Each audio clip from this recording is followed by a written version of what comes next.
changing a little bit the thread because I will confess I was a chief marketing officer for over 10 years. So not trying to defend one of the abysmal sciences is not economics, is the marketing, but trying to understand is, and you started by saying we communicate through stories.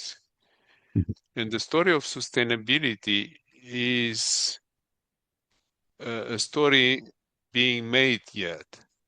When you told me the term degrowth, with all the baggage I have about growth, Right, right. everything, grow market share, grow product line, grow space, grow capabilities, and so on of a product or a service.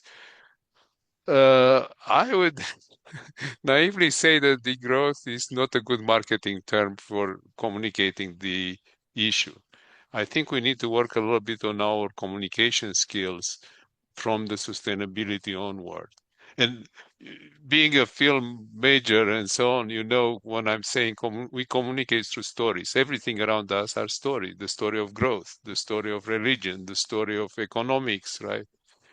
We may be Keynesians, we may think Yeah, we're all Keynesians now. yeah, Yeah, on the distraction side. yeah. No, that's a great point to bring up. And when I first came across this stuff myself, I thought degrowth, that's a terrible word. I don't want to have a Great Depression on purpose. That's not going to solve anything. But then I got deeper into it and I saw what was behind that. And degrowth was meant to be a provocative word. It's meant to be that way. Think Mm. about sustainability. I came up through the sustainability world, and sustainability has been, used for the past 20 years or so to describe companies saying they're green, have green products, or firms, financial firms selling, more environmentally sustainable products. But sustainability has been really captured and co-opted, and there's a lot of greenwashing for It's a companies. positive term, and it's made of two words, is sustainability. Right, So our mind actually reads them as two words, right? right. So it's the ability to sustain. And I'm joking when people say, this company just not to be sustainable. I'm saying it's not possible. There is nothing in a company structure that says we're trying to destroy ourselves. Right, right. And so our argument, and I hear this from people all the time, they don't like the word degrowth. And I kind of give them the history and explain it. And if they want to use different words, that's fine. But what we're trying to get to is a post-growth economy where you will have growth places. That's But fine. We're it's not it's it's anti-growth, a but new growth. It's a new growth for it's me. it's It's a gr- growth. it's It's a. I'm sorry. Please go ahead. no, it's the growth within those planetary boundaries. Sure. The physics and chemistry say you have to stay within these planetary boundaries, and we're well beyond them. It's it's a de I think of it this way. It's a de-emphasis on growth is what I see what I see degrowth as. Absolutely. And people use the word agrowth, which means agnostic to growth. I'm fine. Degrowth is what more people have used in this conversation, so that's kind of what I use. But I argue that degrowth is a terrible word, but it's the right word for the job because it can't be corrupted by, saying greenwashing of companies and companies selling a sustainable fund that really isn't sustainable. I don't know that I'm going to see many financial firms selling degrowth funds because their job is to grow. So it gets past that ability to co-opt the word. But what it really is in the end is getting to a place where we're living within planetary boundaries. A well-being economy is another word that's kind of used sometimes as a synonym, um, where the reason for being in the economy isn't growth. The reason is we're trying to foster well-being in the society and the people in the society. So health and education and happiness are measured more than are we growing. You know, the example of GDP is just an aggregate of everything we produce. So the example I give is how GDP isn't really the best measure is cigarettes. Cigarettes are a great industry because they get people addicted, uh, but they actually kill people. So, Sure. but it's very good for GDP because you sell a lot of cigarettes because people are addicted, and then they slowly die over time and have to consume a lot of healthcare. So it's very good for GDP, but it's very bad for your society. So which one do we want to value? And so looking at those kind of things, or, what kind of economy do we want to have? We want to have an economy that can stay within planetary boundaries. And some things will need to degrow or de-emphasize those. Sure. Fossil Oh, fuels is a to, classic example, but some things such as education and well-being and care for the elderly and other things will grow in such an economy. to me, and and you have a background in communications as well. Words count, right? Mhm. So I almost see two categories of people processing the term degrowth. One category is tell me more about it, educate me. I want to Mhm. know more. It's a mental slap. It's you basically trigger my curiosity. Yeah, The other is I know what it is already. You are anti-growth, right, right? right. And for me, for this part of the population, we need to come up with different models about why sustainability is important. I'll give one. I try to find out where sustainability hides today. Where do you find sustainability today? In insurance industry, in the finance industry, in the insurance. Mhm. We live in uninsurable events, Right, from fires in California to floods in Texas, killing hundreds of people and so on. And will be no insurance. And no insurance feeds into the financial system, and the economic system, into the social system. So I'm a little bit of a system engineer, so I believe in feedbacks, right? right. Feedbacks mechanism. And I see a feedback mechanism called insurance and finance industry Well, definitely. Yeah, yeah, I agree. essentially being a proxy for the planetary boundary. Yes, but I think it's reacted too slowly. I think, Sure. I think, Is I this think time? the, Yeah, yeah, I think you're the right. insurance, I think the insurance, if the insurance industry and the reinsurance industry, because the Right. insurance industry, the insurance Yeah, industry, absolutely. The were the law is taking of these, London. were taking these actions 20, 25 years ago, we'd be in a much better place, as a society, but they weren't. And there were incentives for them to, not be as aggressive in these things.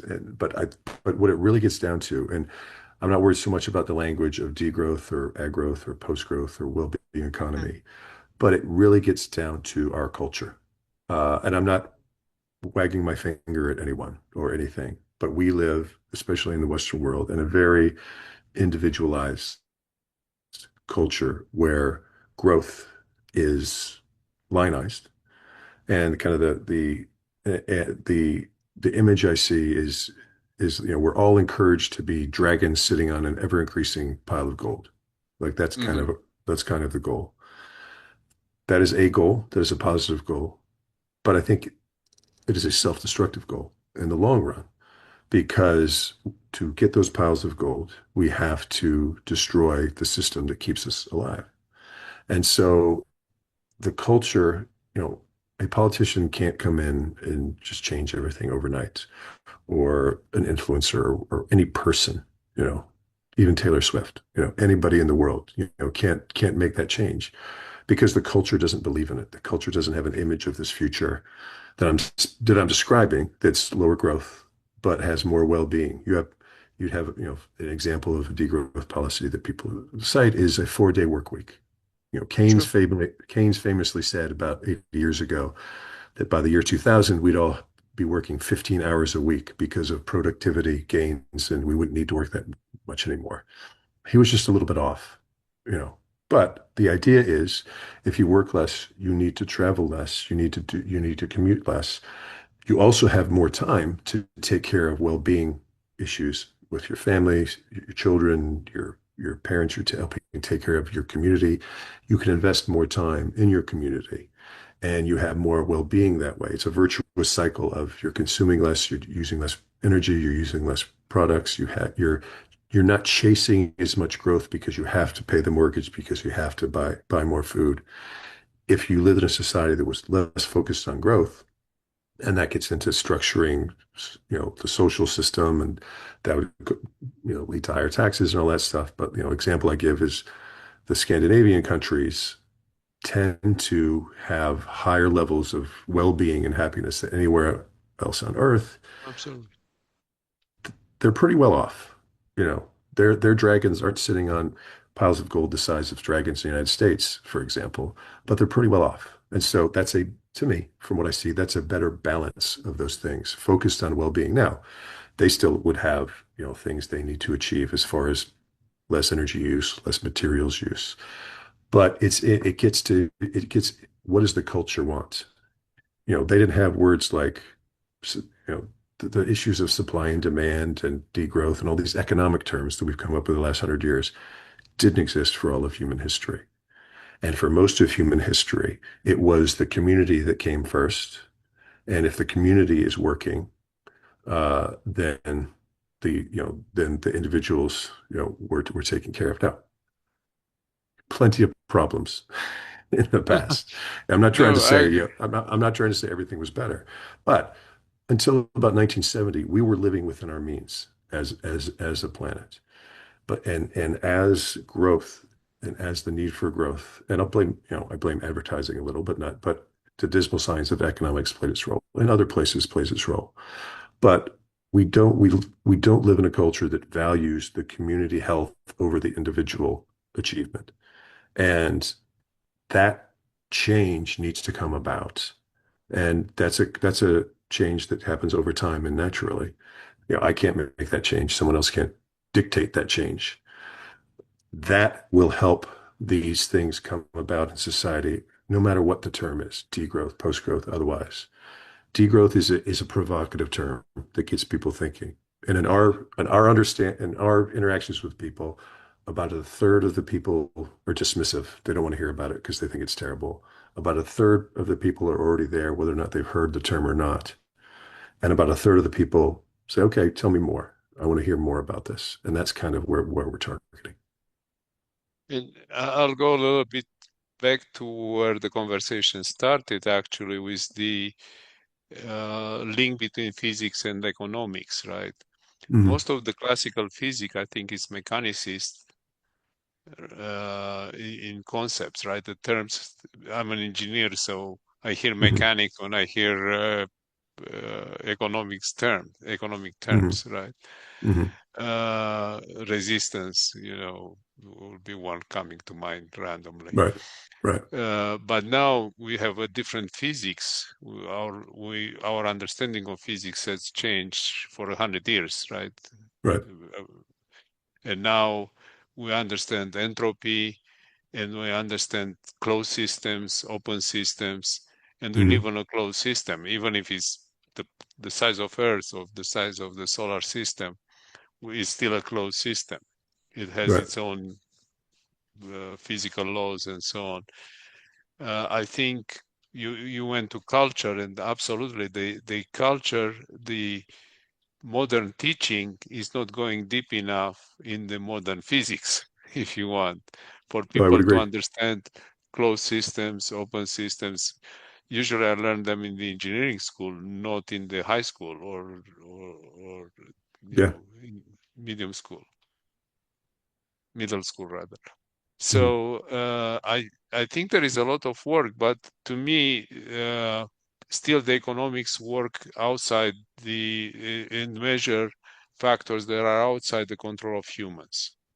mm, In other words, we can we can change our culture and understand that we can live better actually by consuming rationally. I won't say less because it can be conceived as a way to, but we should consume rationally. Look at our houses. How much of the products the goods we accumulate, we use. right, That there right, is a whole industry of fast fashion which is zero use. right, Buy, dump. There is not even one cycle where people will wear the.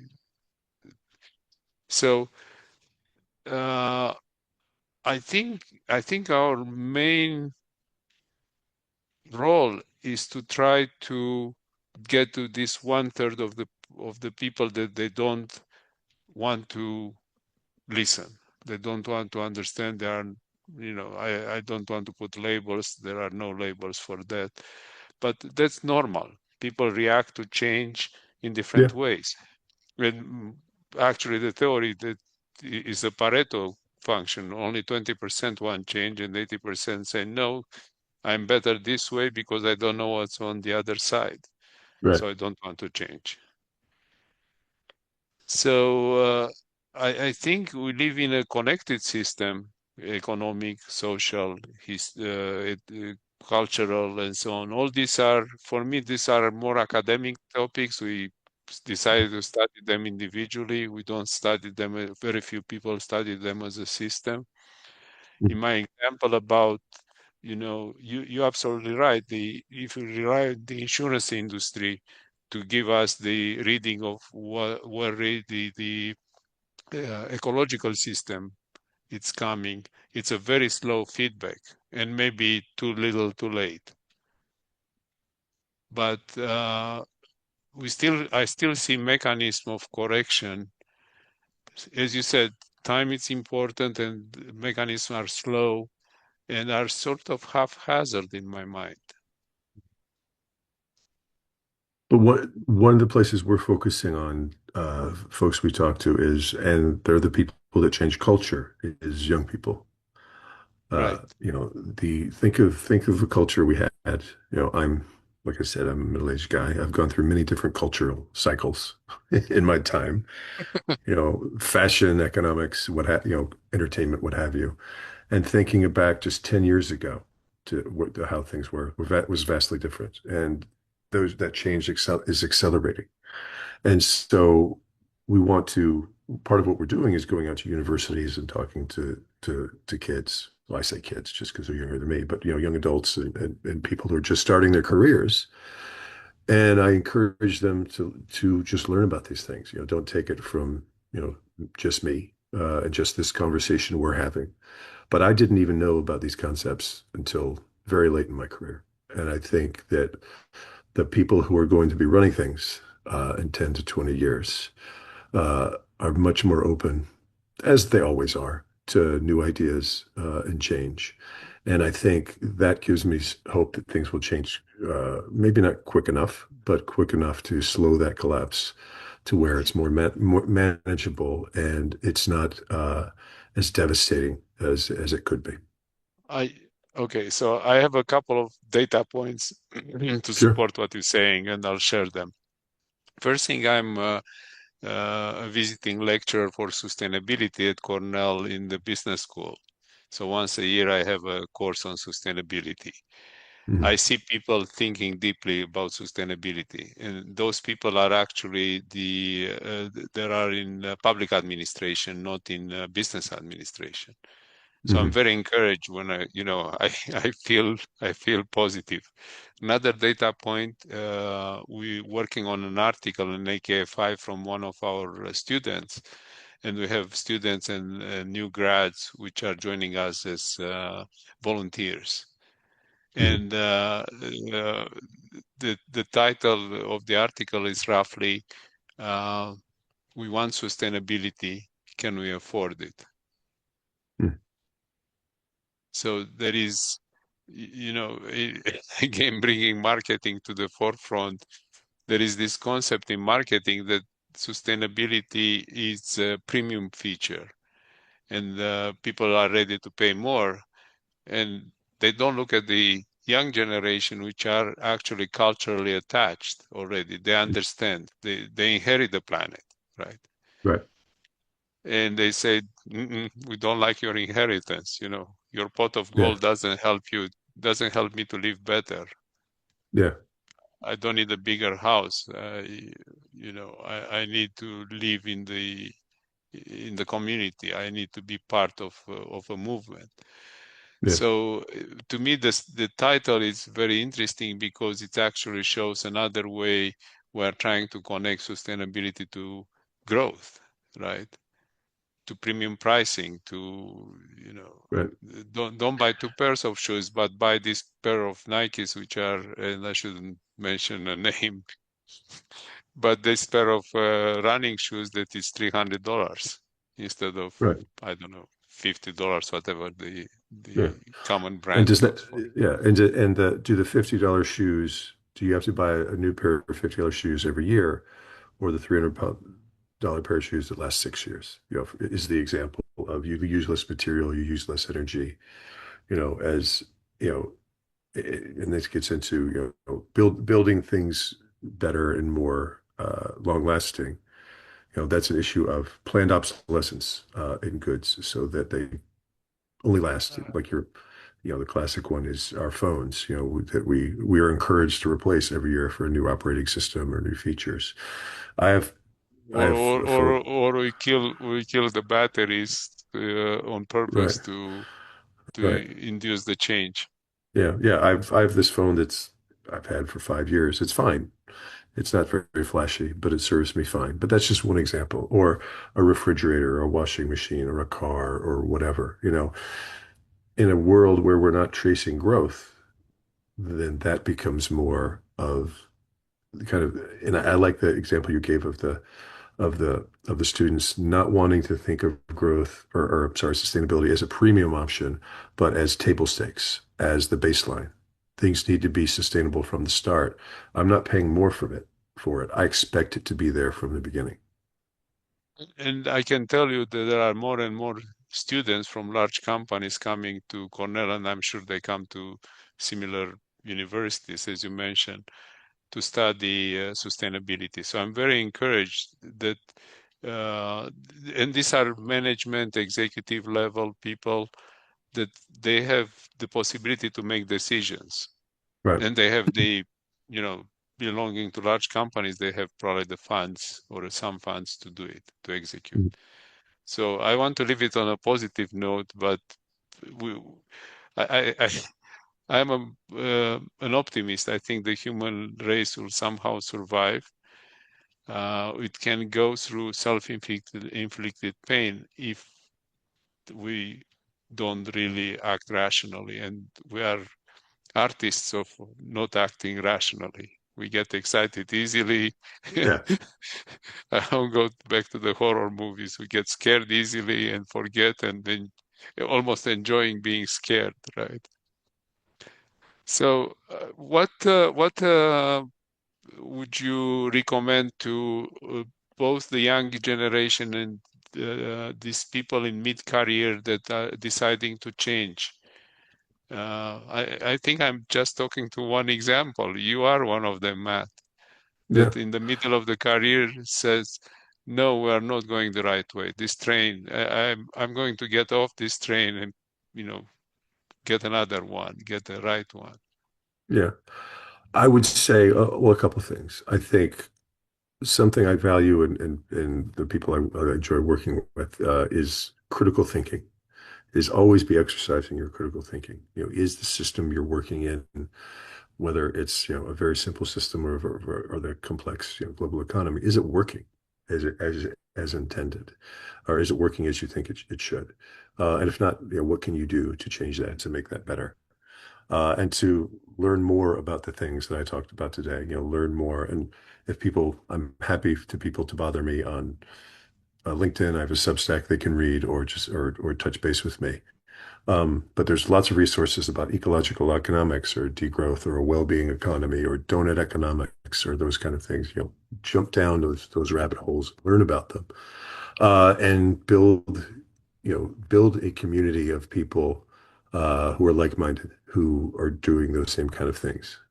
5, 10 years ago, there weren't as many, but now there's more and more. We're talking. I'm Absolutely. seeing I'm seeing degrowth in the New York Times and the Financial Times. There's just a documentary on the BBC, and I talked to the filmmaker about degrowth. It's much more out in the open, and not just degrowth or ecological economics, but challenge challenge the ideas that are the business as usual. Because if you're just starting your career, or your mid-career, and you don't believe, through exercising your critical thinking, that this is the way things are headed, uh, things are always changing. And just staying with the status quo often is a way to, just be stale and get left behind. And you may stave off collapse for decades or centuries longer by doing so. Oh, that's a fantastic way to continue to the next time we're going to meet, actually. And before going there, if I may ask, can you send me a number of links? You mentioned the BBC video or movie, your channel, and I also Arketas, where they can find your white papers and so on, and how they can contact you if you want to be contacted an email. Yeah, no, I will. I'll send you a couple other resources. There's also a thing called the Degrowth database that a graduate student in France actually put together. It kind of keeps track of all the degrowth things going on in the world, whether it's an organization or a conference or papers. That's one, and I'll send you a number of those things to add. So thank you for, calling my attention to degrowth. I still have to apply my critical thinking, you know, being Please in do. marketing and communications by Yeah, training. I'm still searching for a way to intense the other third, the people that don't want to hear about degrowth yeah. to listen. Well, I think I tease marketing and marketing people, but I think marketing is very important. It's storytelling. And I just think it's been used too often to sell us things we don't need. And I understand that. But in the end, selling us things we don't need uses more energy than we need to be using, uses more materials. The fast fashion example is a great one, Mhm. right? I'm a fashion challenged old man now. This shirt is probably 5 years old, and I'm fine with that, but But it's very fashionable, a all black, the high tech, all the AI people are following, Steve yeah, Jobs' black yeah, t-shirt. a black t-shirt stays in fashion forever. Yeah. Well, it's good talking to you, my friend. And I'm happy Same, to do same so. here. And if I'm happy you to keep if doing so. you if you allow me to wrap up, I would like to thank you for a really amazing discussion, for a very engaging discussion as well, and for taking the time to visit with us today. I would like for our audience to make sure that they tune every week in a new episode of AKFI Actionable ESG Talk series, where you'll gain new perspectives on how to mitigate risks and create value by integrating ESG, AI, and digital transformation. And again, thank you very much, Matt. Thank you. Happy to come.